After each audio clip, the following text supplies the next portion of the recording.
પોતાનું ઘર બનાવવું એ એક જિંદગીની સૌથી મોટું સપનું હોય છે અને આ સપનાનું ઘર ખુશીઓથી ભરેલું રહે તે માટે જરૂરી છે કે જે સમયે મકાનના પાયા ખોદાય અને પાયાનું પૂજન થાય તે સમયે પાયામાં ઘણી વસ્તુઓ સ્થાપિત કરવી, એટલે કે પાયો એ દરેક ઘરની સૌથી મહત્ત્વની બાબત છે. કહેવાય છે કે જેનો પાયો મજબૂત એ ઇમારત ટકે.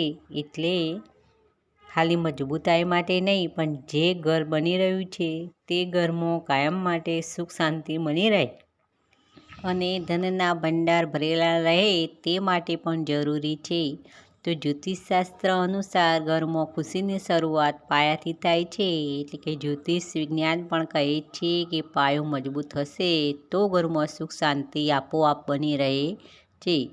એટલે જ તો નકારાત્મક ઉર્જાઓ ઘરથી દૂર રહે તે માટે પાયાની શરૂઆત કરવી. તો જ્યારે પાયો ખોદાય તે સમયે આ વસ્તુ સ્થાપિત કરવાની શરૂઆત કરવી તો નકારાત્મક ઉર્જાઓ દૂર રહે છે અને પાયાનું ખોદાણ થાય તે વખતે તેની અંદર ઘણી શુભ વસ્તુઓ સ્થાપિત કરવી અને પાયા ખોદાવાની શરૂઆત ખૂણાઓથી કરવી, પછી દિશાઓથી. એમ વાસ્તુશાસ્ત્ર મુજબ કરવાથી ઘરમાં નકારાત્મક ઉર્જાઓ આવતી નથી.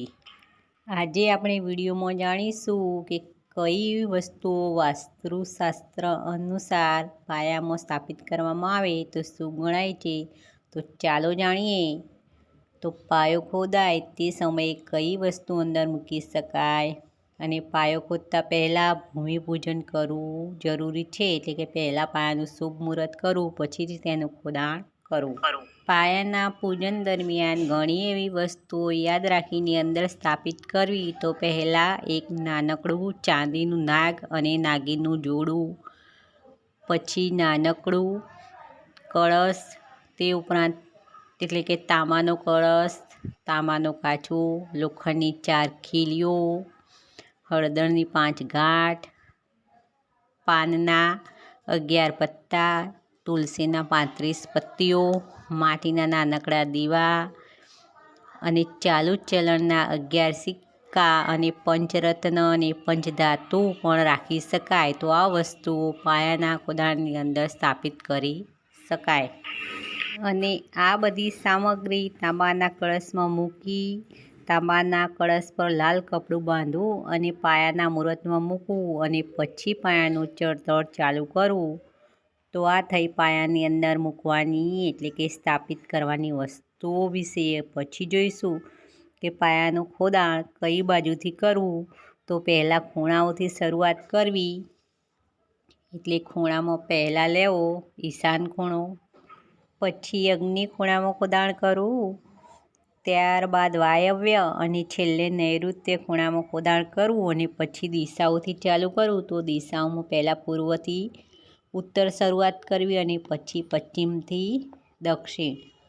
તો તેનું ભરવાનું કામ પણ તે રીતે જ કરવું. પહેલાં જે દિશા ચાલુ કરી હોય એને છેલ્લે પૂરવી અને ખૂણાઓ જે પહેલાં ચાલુ કર્યા હોય પાછળથી પૂરવા. એટલે નૈઋત્યથી પૂરવાનું ચાલુ કરવું, નૈઋત્ય, પછી વાયવ્ય, પછી અગ્નિ અને ઈશાન. એમ દિશાઓમાં પહેલાં દક્ષિણ, પશ્ચિમ અને ઉત્તર, પૂર્વ એ રીતે કરવામાં આવે તો વાસ્તુશાસ્ત્ર અનુસાર આપણા ઘરમાં સુખ શાંતિ બની રહે છે અને એ ઘરમાં અકાળે કોઈનું અવસાન થતું નથી અને ઘર ખુશીઓથી ભરેલું રહે છે. સુખ શાંતિ, સમૃદ્ધિ અને ધનના ભંડાર ભરેલા રહે.